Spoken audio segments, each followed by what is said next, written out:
The biggest sale of the year is happening now at Big O Tires. Buy 2 tires, get 2 free on select tires in stock. That's 2 free tires when you buy an alignment and tire protection package. That's 50% off tires at Big O Tires. It's going on now, but it all ends soon. Buy 2 tires, get 2 free at all participating Big O Tires. Installation additional, plus shop fee of up to 10% of non-discounted retail price, not to exceed $35. Hurry, sale ends Monday, December 23rd.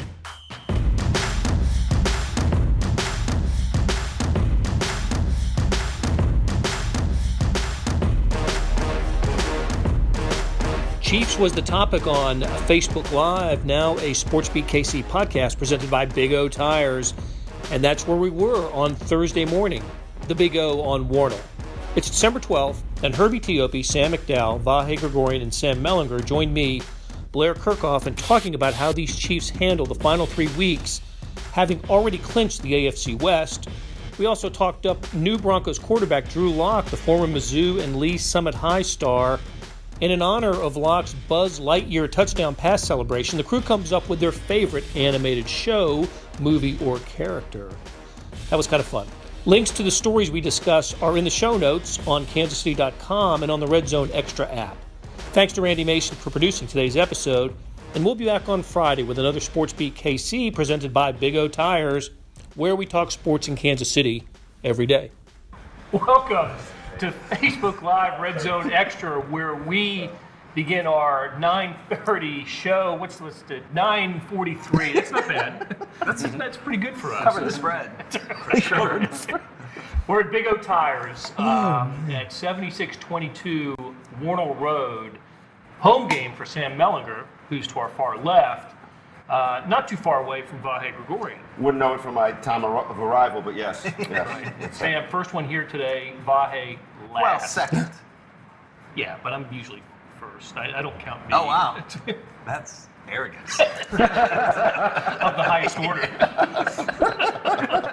Sam McDowell is here, and so is Herbie Tiope. We are here to talk Chiefs with you.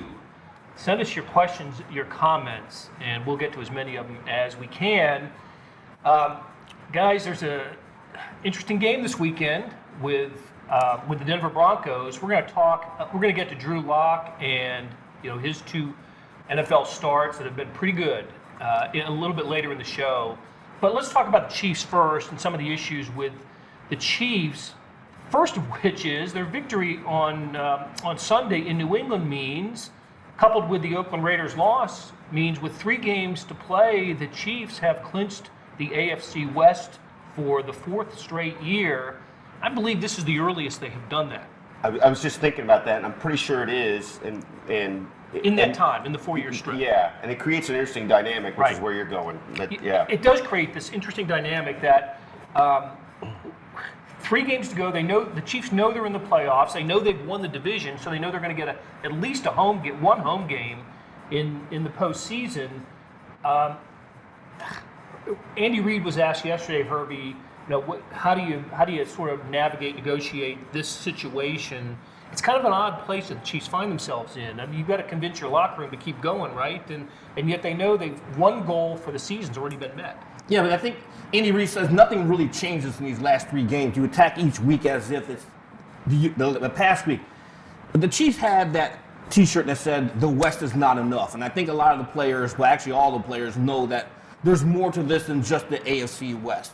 There's still a number 1 a number 1 seed, a number 2 seed still at large here. Nobody's really clinched that yet, because obviously they need a lot of help.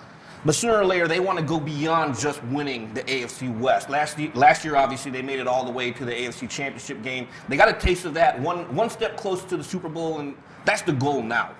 It's nice to win the division, but hey, go do something with it this time. But do you think a 3-week stretch where when they know they're in the playoffs, does it affect the mindset of the team? I mean, can you already start playing for the playoffs now with 3 weeks to go in the regular season? I don't necessarily think you have to start playing for the playoffs. The NFL cliche is 1 game at a time, and you got 3 very winnable games here, and then you're going to need some outside help. So I think if anything, you're not necessarily playing for the playoffs itself. You're playing to win out. and then let the chips fall where they may. It's kind of like the NCAA tournament. You get in and let the chips fall where they may, but you need the Ravens to lose, you need the Patriots to lose, so you need some help. Well, Sam, we've seen the Chiefs in previous years clinch a playoff spot and then have Andy Reid sit his starters for a game. In those scenarios, not only did the playoff spot was clinched, but their position, the seeding position, was pinched. Do you think that might be how this unfolds? Once the Chiefs know where they're going to be, seeding-wise, you might see a different approach? 100%. And it would be the Chargers game, right? The last Week game 17 game. Because wait a second. Now, they could know going into the Bears game if they're 2 games behind the Patriots and... They'd have to lose this weekend. Yeah, if they lost. Right. Because the key game is the Patriots and the Bills, which is the same day, same weekend anyway, of the game in Chicago. Yeah, that's right. So, to me, if this was the 2013 Chiefs, I'd think, okay, maybe they do, sort of lose their focus a little bit and start swerving, down the road.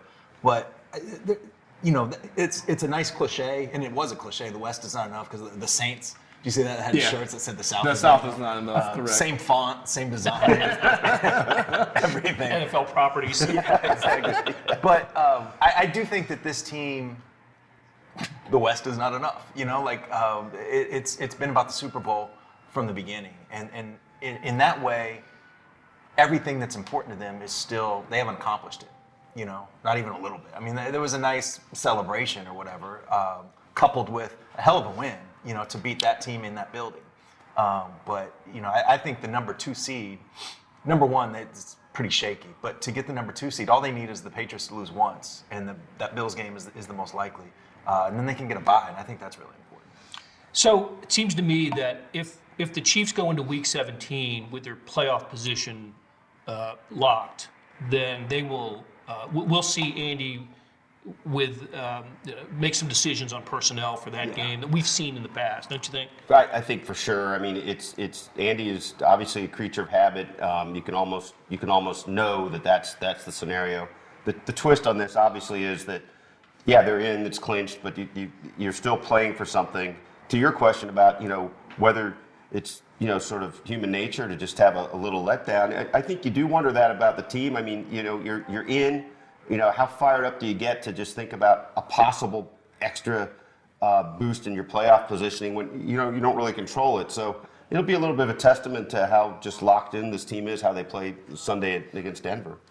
Yeah, look, I just think that it's just so early to be in the playoffs. So early to not just to be in the playoffs, but to have the division clinch, because the Ravens are in the playoffs, but they don't have the division clinched yet. And is there anybody else in the NFL with that has the division clinched? The Saints. Saints have the division Correct. clinched too? Okay. And how about in the AFC playoff picture, have the Patriots have clinched a playoff spot? Yeah, not the division yet. But not the division because of the Bills record. Yeah, just 2 games behind them. So we know that Ravens, Chiefs, Patriots are in. The AFC South is that's coming down. It looks like the Titans and the Texans. And they played twice in the last 3 weeks, which is really interesting to me. Yeah, that's cool. The interesting thing that Sam brought this up is if the Chiefs were to lose Sunday, and if I understand it right, then that they're fixed, basically locked in on that 3 seed then, or maybe they're not. Maybe they could be risking. They could drop to the 4. They could lose can to drop 4. to 4. So that's incentive enough too. So There's 2 things I think at play that keep you wanting to win these games. First of all, the Patriots looked beatable based on the team we saw on Sunday. I think the Patriots, obviously, they've got the Bills game, and I know they have 2 pretty easy games, but based on that team we saw, I don't think any of the 3 games is a gimme, and all the Patriots have to do is lose once now that you've got the tiebreaker over them. The second thing is, I think in the AFC this year, the 3 and 4 seeds are capable of going and winning those second-round games, which means the 3 seed could come into play, because if the 4 seed also wins and you win, now you're talking home field for the AFC Championship, and right now they're only a game ahead of that 4 seed. And the Titans are playing super well right now. I could see them going in and winning a game on the second weekend. It's happened before, although Derrick Henry. Yes, we've seen it before. We've seen the Chiefs lose a few games at Arrowhead in the postseason as the better seed, obviously, because they're playing at home. Yeah, that does happen. Didn't seem to happen in New England much, but it happens in Kansas City. Let's talk about the struggles of the offense. they went to New England and won. The Chiefs have won 3 in a row, and they have done it, I think, largely on the strength of an improving defense.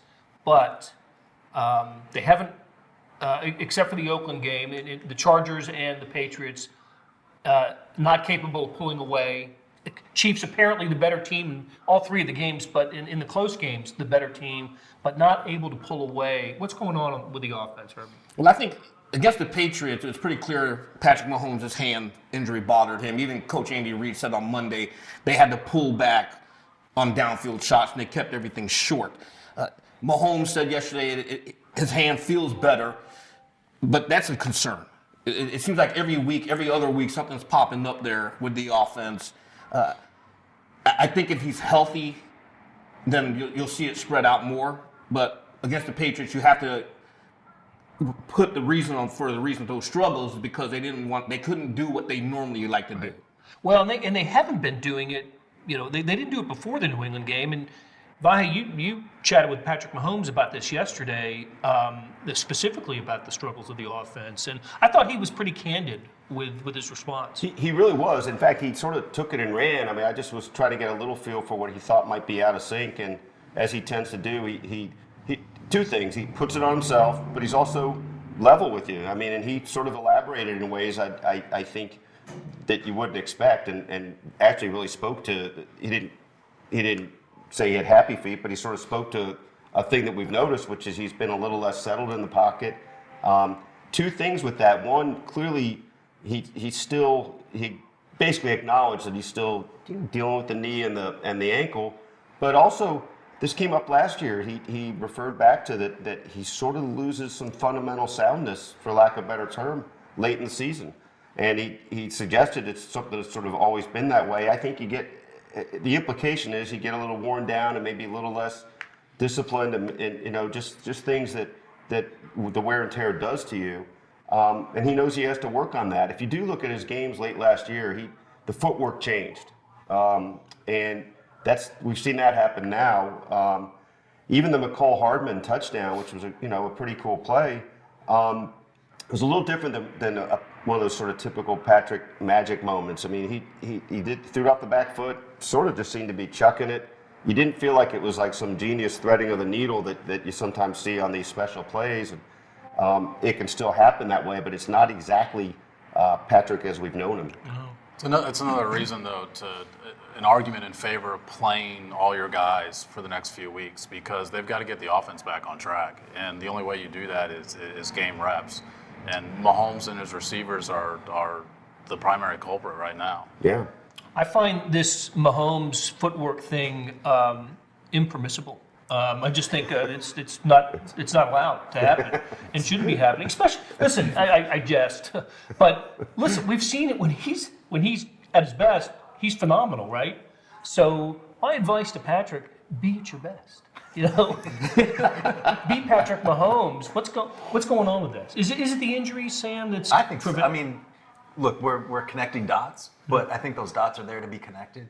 I do think that it makes logical sense to me that he's trying to protect himself, and or a little bit nervous about getting hurt again.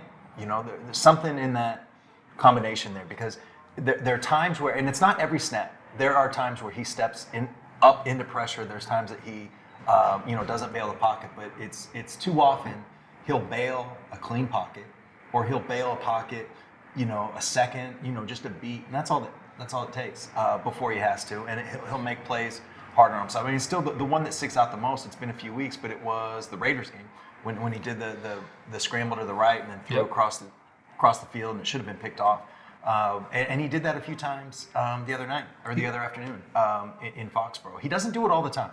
That Hardman play, I thought he stayed in the pocket and and did what he needed to do. But there's too many other times it just gets a little bit sloppy. And look, like sloppy Patrick Mahomes is still sure, a top 5 or you'll take top it. 8 quarterback or whatever. But precise, in rhythm. Comfortable in the pocket, Patrick Mahomes is the best quarterback that I've ever seen. He also spoke to throwing off his back foot a little too much. Yeah, that's part of when you know things aren't comfortable with him, he's throwing off. You're protecting a little bit. Yeah, you're sort of subconsciously. And another, it's not just like bail in the pocket, but sometimes he'll drop, 12 yards or 15 yards when it probably should be 7. You know what I mean? And that makes plays harder. The one that sticks out on that is that Travis Kelce post-up play. It worked. Yeah. But that post-up play against was that the Raiders as well? I think so. Over the middle. So anyway, there's just little things, but little things turned out to be big things. Well, and it seems like we bring this up every week because it deserves to be brought up every week. The collection of running backs has been, it's been a different cast each week. And as a position group, it's just not a strength for the Chiefs, I don't think, right now. But we did get some news yesterday on the injury front, some decent news on the Chiefs running backs, Herbie. Who's Damian Williams coming back? What would that mean? Yeah, Damian Williams, who missed the last, 2 or 3 games. He hasn't played since week 11 when he suffered the rib injury in Mexico City. He returned to practice on a limited basis. We know how Andy Reid likes to do things with guys coming off of a long-term injury. So the key thing is, what is he going to do today and even Friday, and how's that going to affect the backfield? Last week, Spencer Ware joined the team on a Tuesday. On Sunday against the Patriots, led the backfield in snaps, which I was like, wow, I didn't even realize that until I looked at the snap counts. But yeah, he was out there. Had more snaps than LaShawn McCoy or even Darwin Thompson. And Darwin Thompson that week was being talked up, and he was third on the snap list. I think for this week, if Williams is at play, then I think he's probably going to get the bulk of carries. For the fantasy people who are in the fantasy playoffs, you stay away from the Chiefs' backfield because you have no idea who the carrier is. And Ware had the big 4th and 1 conversion in that game as well. He's a tough runner. Look, he's a between the tackles type of guy, and good in pass protection as well. That's the key, I think. They trust him to protect the one guy that needs more protection. That'll get you snaps. Yeah, it will. All right. So conversely, as we touched on earlier, this defense is just getting better every week. It's so impressive to see what's going on defensively. And look, we talk about the 2 touchdowns that the Patriots didn't get because of the officials' calls, right? The fumble return, Kelce's fumble return, that the whistle shouldn't have blown. That should have been a Patriots touchdown. And then the stepping out of bounds, going into the end zone, should have been a Patriots touchdown. What needs to be said also is the 2 touchdowns the Patriots did score were on the plus side of the field for New England. They didn't have a drive against the Chiefs. The block punt set up 1 touchdown, and I think a pick set up another touchdown, a short field touchdown for New England. This defense is playing so well, and I know, look, Tom Brady and the Patriots offense have struggled this year. They're having some issues, but every week I'm getting more and more impressed with what's going on defensively. Herbie started off with this defense actually let's start with the Frank Clark situation and then segue into what this defense has been doing. Well, what was more impressive against the Patriots was what Clark endured. He had a flu, came down late in the week. My understanding is he lost, 10 to 12 pounds? Yeah. And still had a monster game, had a sack on Tom Brady. But with his situation, he had to go see a stomach specialist. We'll wait to hear back from the Chiefs on the results of that.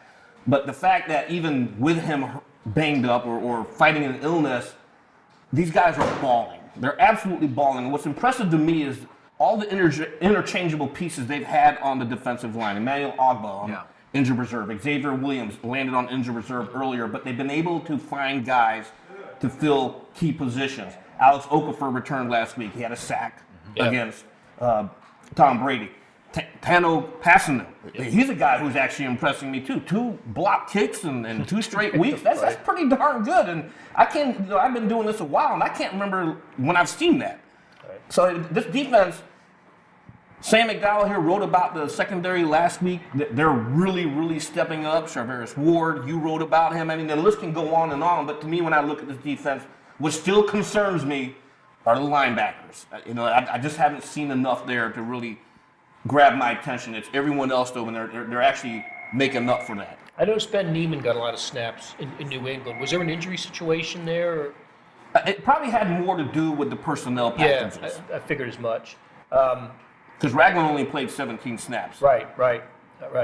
Okay, you're going to write about the defense this week, aren't you? I am a little bit. I'm mostly going to sort of try to get a little deeper into the impact Steve Spagnuolo has made and why they turned to him. I talked to a few guys yesterday, and you get the sense that his notion of scheme, his notion of who to put where, based on that, some of those changes, a guy like Tano is a good example, a better sense of where he fit. And somehow or another, he seems to reach them in ways that maybe Bob Sutton wasn't by the end. And that's probably something everybody says when somebody's your coach during the time they're with you. You typically pay heed unless there's a rebellion. So I do think though that he's had a distinct impact with everything he's done. Okay. All right, let's take a couple questions here. From the first one from Terrence Warnell Robinson. I like that, Warnell Robinson. Can we acknowledge that happy feet, like Mahomes' happy feet, tied to the lack of confidence in the interior of the offensive line? I think that's. I think those things are related. I think it's if you have a pie chart of it, I still think more of it is injury, more of it is protection. But yeah, it just that makes sense to me about bailing the pocket early. And Terrence, right? Yes. Isolated to the interior of the line. I think he's right there. The tackles are pretty good. Eric Fisher used to get a lot of gruff, right? And then he was hurt, and people saw actually that he's a pretty good player. Mitch Schwartz is perhaps the best right tackle in football. So it is those guys in the middle for sure. Yeah, I think I agree with that. It's part of it. And yet here they are healthier than they've been right all year. It's a healthy offensive line, isn't it? Well, Andrew Wiley was limited because he left last week's game against the Patriots with a shoulder. That's right. I saw Irving. Yeah, so he was limited on Wednesday, and if he can't go, then it's going to be Wisniewski. Okay. Who's played pretty well. He has played pretty well. For a depth guy, I think he's been pretty good. Okay. Stephen Fisher, he agrees with some of the comments we made earlier about fresh legs for the playoff push. I really do think, we'll repeat it, but I do think that's just a matter of having their position locked in before we see any starter rested or any kind of lineup change made for the Chiefs. The Denver Broncos are the opponent. We've gone almost 20 minutes without talking about the Broncos, and these teams played on a Thursday night about a month or so, maybe 5 weeks ago, and what a game that was. Speaking of the Chiefs' defense, we had little confidence in what was going on defensively for the Chiefs going into that game, and man, that was a phenomenal performance by the group. That was the 9-sack game, and one of those sacks, of course, was the fake punt that went awry. So anyway, it was a great 30-6. I think was the final score. Great defensive effort for the Chiefs, but something significant has changed since on the Broncos side since that game. They've changed their quarterback, and instead of Joe Flacco, the Chiefs are going to confront a player they have not played against yet, as with just about everybody else in the NFL, except the Chargers and the Texans, and that's Drew Lock. Drew Lock, starting quarterback for the Denver Broncos, former University of Missouri standout, Lee Summit High standout. We're about, 14, 15 miles away from Lee Summit High where we're sitting here. And it's going to be fun to watch Drew Lock play at Arrowhead. Won't be his first game at Arrowhead. You remember his first game at Arrowhead? I played BYU as a freshman. That's right. Yeah. BYU in 2015 as his freshman year, right? Yep. He'd just taken over a couple weeks before, hadn't he? He didn't start the season as quarterback. He didn't start year. the season, but he played that game. Yeah. He started that game, and he had become the starter in Week 5 for Missouri that year against South Carolina, and Missouri won that game. Speaking of Locke having success in debuts, Missouri was Matty Mock had been the quarterback up until then. Drew Lock starts against South Carolina, and the Tigers win. Now that BYU game was only the second win that he got, and that was a losing season for Mizzou. But going to be neat to see Drew Lock at Arrowhead Stadium. People they've been asking me all week about what kind of reception he's going to get. Well, first of all, they don't announce the opposing team lineup, so there's not going to be a moment. It's not like basketball, right, where you announce the starting lineups for both teams and you can boo or cheer for somebody. But he's going to have a lot of people there, and it's just going to be fun to see Drew Lock. And the guy's been pretty damn good lately, hasn't he? In his 2 starts. Yeah, I actually went to Denver this week to talk to Drew Lock, so we'll have a story coming on him. Watches the show every week. He does? He does not watch it. How do you? Well, we'll see. But Maybe his dad does, though. he's just like he's the same guy that I remember when I actually covered him in high school when he was at Lee Summit. And what strikes me is sort of odd about him is from a really early age, his dad Andy, who actually Andy Reid coached in his first year at Mizzou, he coached him on the offensive line.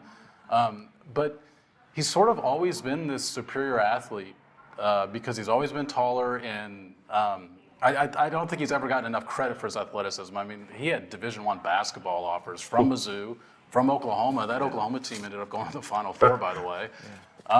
But I still think along the way, there's always been a little bit of extra criticism for Drew Lock. When he was in high school, I remember he won the Simone Award for the top Kansas City player, and he was criticized for winning that because his team had a losing record. Well, that team just flat out wasn't very good. The only reason they were 5-6 was because Drew Lock was incredible. They had, I think, a kid that was like 5'8", 150 starting on the offensive line, it seemed like. Then at Missouri, I felt like he was sort of critiqued all the way through his time at Missouri. I mean, he led the nation in touchdowns as a junior, and he still just always had this microscope on him that the scouts, that this advisory board tells him, you need to go back to school, prove yourself again after he leads the nation in touchdowns. Okay. And then, in the NFL draft, obviously we all know what happened on draft night. He falls out of the first round completely unexpected, and he's really used that stuff in very tangible ways, which is a lot of what the story will get into. But he certainly hasn't forgotten any of that stuff. Was he glad to see you come in from KC? See me personally? Yeah. He did remember me. I don't know if that means he's glad to see me. All right, so let's talk about what he's done in the two games. Let's just he makes his NFL debut against the Chargers. First of all, he's on injured reserve, and so he can't. The thumb injury. With the thumb injury, so he can't play until half the season. Do we think that helped him? And it was sort of a half redshirt year. Yeah, yesterday at practice, Vic Fangio said that he thought he needed time to get adjusted to the playbook. And we've actually, I guess maybe one of the negatives about his first couple starts is he often is checking that wristband, even as he's about to call the plays. And Fangio said yesterday he needs to get away from that. He needs to get more comfortable with what's going to happen to where he doesn't have to do that. But if he needs to do that, yeah, he needs to do that. But he's played, I think, better than most people anticipated. Von Miller called him a bleeping rock star after the last game. He's really won over that locker room, and that was clear walking through there yesterday. His personality has really been infectious. He brings a lot of energy, and it was incredible how many guys were talking about that aspect of him. Not that Chiefs fans would care about this, but Broncos haven't had much luck at quarterback since the Super Bowl victory season of 2013. Even in the Super Bowl victory season. That's right. Brock Osweiler finished the year for them. I think Locke is the 7th starting quarterback they've had since then. And this is an organization that's now being operated by one of the greatest quarterbacks of all time. Just has had trouble finding the successor to John Elway, successor to Peyton Manning. But look, it could be Drew Lock, couldn't it? I mean, he's 309 yards passing last week. He became the first player in NFL history to throw for 300 yards and 3 touchdowns on the road in a rookie season, in a road debut, I guess, in his rookie season. So I know it's a little convoluted, but anyway, suffice to say, it was a very productive game at Texas, a team that had beaten the Patriots the previous week. Drew Lock goes in there and beats them, and so people have asked me this week, the Chiefs are in that position. There was some thought that the Texans had a post-Patriots victory letdown. Could the Chiefs have that letdown this week? Yeah, they could. Sure. Yeah. I don't think they will. But yeah, absolutely they could.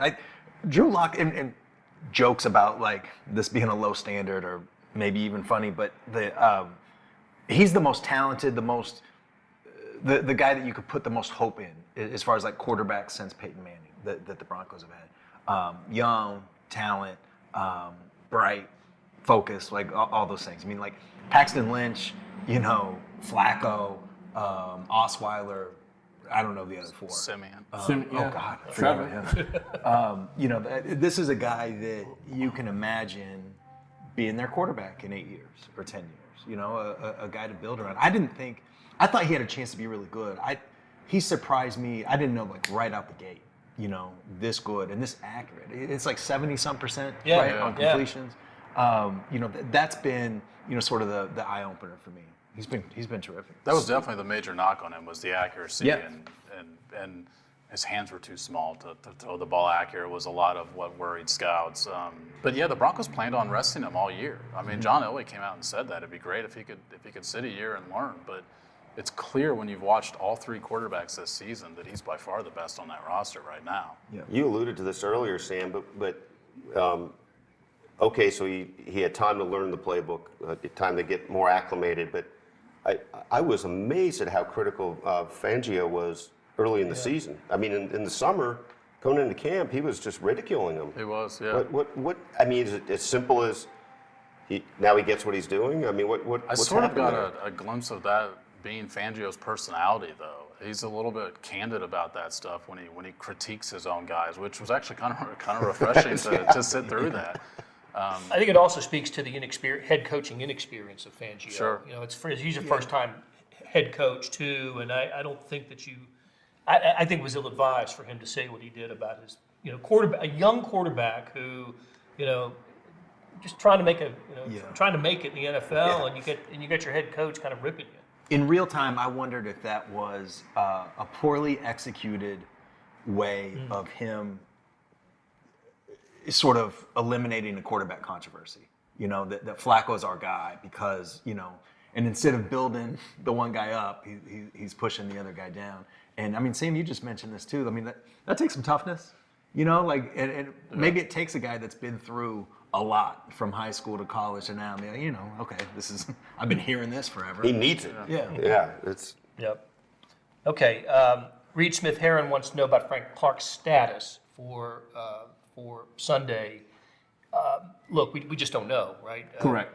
We did see the stomach specialist yesterday, but it really is mysterious, this illness. And I was doing a Google search yesterday. He had stomach issues in Seattle last year as well. So we'll see. He's become increasingly important to what the Chiefs are about, attitude-wise especially, and just the way he plays. That's you talk about. We'll talk about this maybe in the next 2 weeks, but to me, the difference, you know, talent-wise and pure talent-wise, maybe the players that Frank Clark and Tyrann Mathieu and some of the others replaced off this defense in terms of talent are about the same, but they're bringing an attitude to this defense that I think is pretty noticeable. So, you know, one quick thing about the illness, the mystery is such that people in the Chiefs locker room seem to be worried about anything being contagious. Yesterday we heard Patrick talking about making sure, you know, extra doses of whatever it is, the Germ-X. And he's saying these guys aren't, he actually used this term, he says they're not exactly in quarantine, but they're giving us some space. And Darren Lee was talking in the locker room yesterday, made it a point of saying that he's keeping his hands in the pockets of his sweatshirt because he doesn't want to touch anybody or anything. I offered to shake his hand, but he wanted no part of it. and we've seen it before. Teams affected by a flu bug that goes through. The Cowboys earlier this year was a team that had an issue. Yeah, they've had it for like 8 weeks, it seems like. Don't forget the Patriots 2 weeks ago. Yeah, they that's listed, right. They listed 17 people on their injury report. I feel like the Chiefs have had this before in years past. I think it's been a while, but I feel like the Chiefs have gone through something like this. Okay, so we've come to a point where we talk about where the rubber meets the road here at Big O Tires, and that's where we identify a player that we think will come up big or needs to come up big for the Chiefs to succeed this weekend. Let's review last week's picks. Who? I can't remember who everybody took. Chelsea. You had Kelsey. Kelsey scored. Touchdown run. I said Hardman would have a long touchdown. Yep. Thanks for bringing it up. I gave him props on Twitter. That's right. I said Patrick Mahomes would be a factor. Nailed it. And I you honestly don't remember. You said Reggie Ragland. Reggie Ragland, who played 17 snaps. So we were on top of that. So we'll do that. And the additional question this week, which I just mentioned a little bit to Herbie before, so these guys don't know.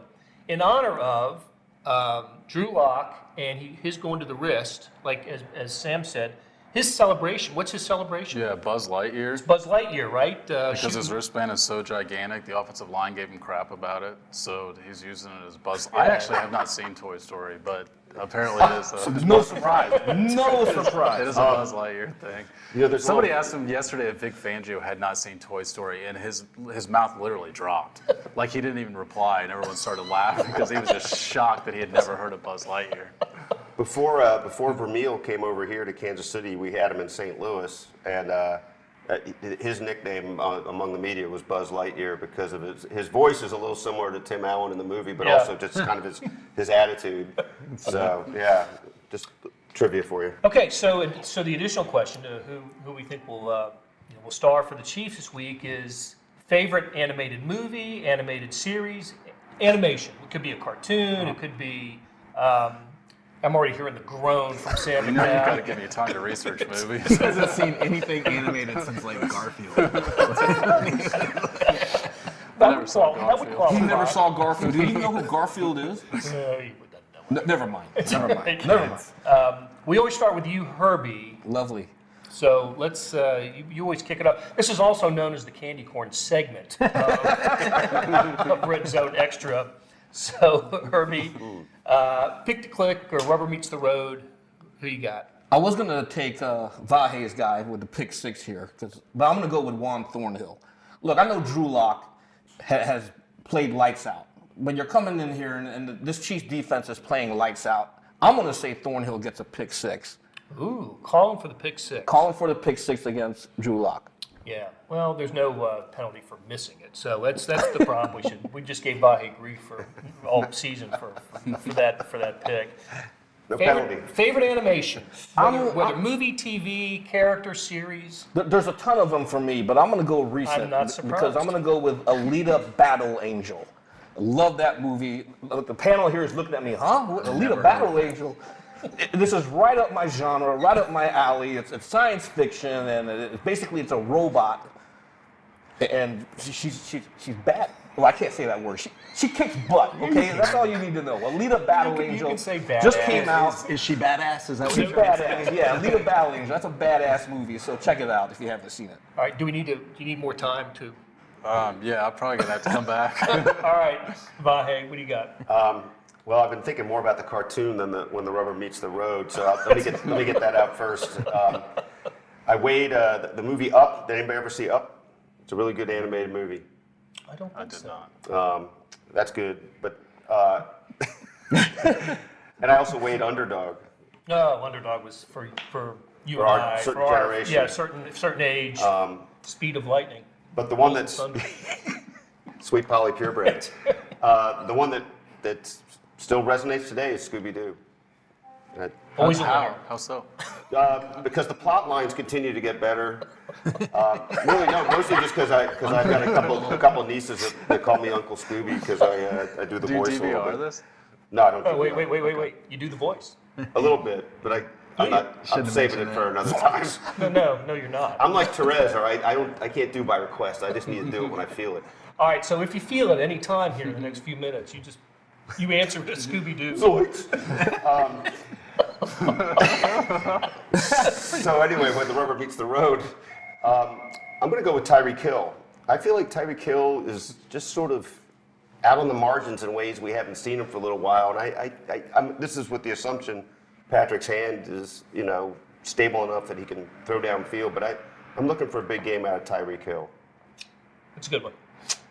All right, Sam Mellinger. I haven't done this all year, okay? I just want that on the record first. So I'm going to go with the quarterback.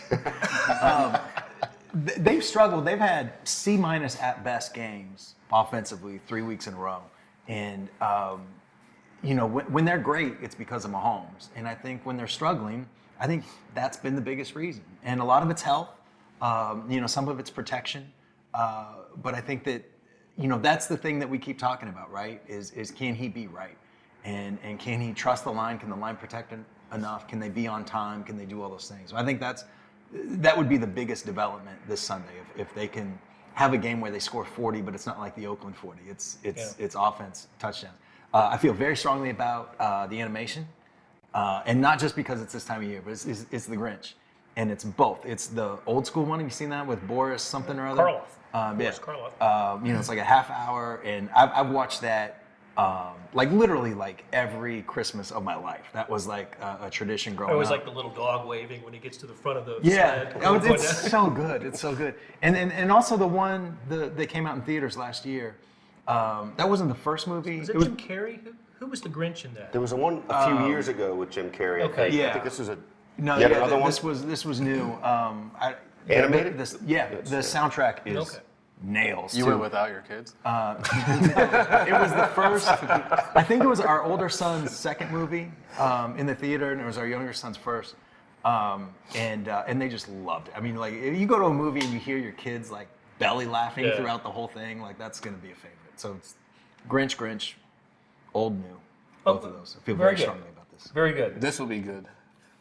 I'm going to go with Charvarius Ward, Sam's guy. There you go. Drew Lock, something that stood out that he said yesterday was the Chiefs are so versatile defensively and they're disguising their coverages really well, which is something we got into this week with Rashad Breeland, tricked Tom Brady into interception. Tyrann Mathieu did it the week before.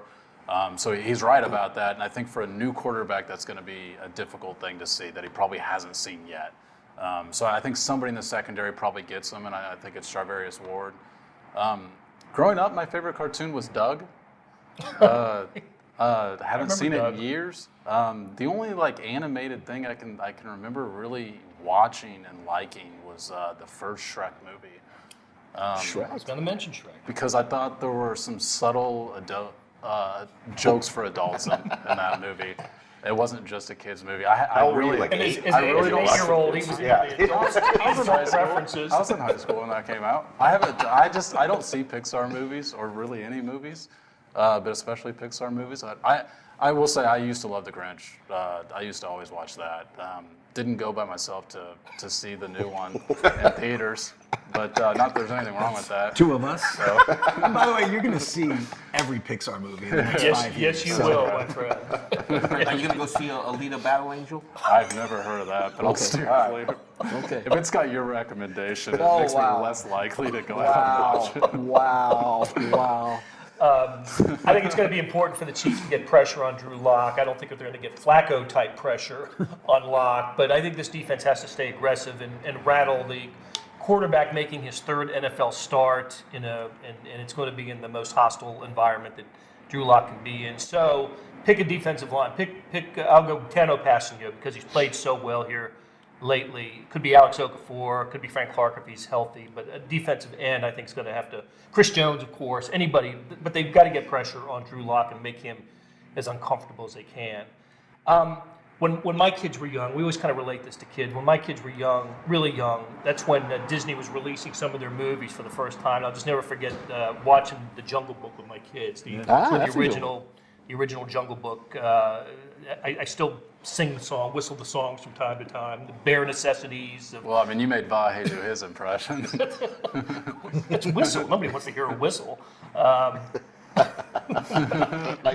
whenever I see an old movie and an old black and white movie, and I hear a voice, I'm thinking, yeah, that guy was in the Jungle Book. I remember him in the Jungle Book. So it's funny, you relate it to kids or to when we were young, and so that's Drew Lock with Buzz Lightyear. He's having fun with it, and that's pretty cool for him to do that. I know the Denver media is eating it up. Something else I read this week. They're having trouble in Denver coming up with Drew Lock shirts and Drew Lock replica uniforms or jerseys. So they're putting a rush on those. Number 3, Denver for Christmas presents. Yeah. I remember that was an issue in Kansas City when Mahomes was blowing up at the beginning of 2018.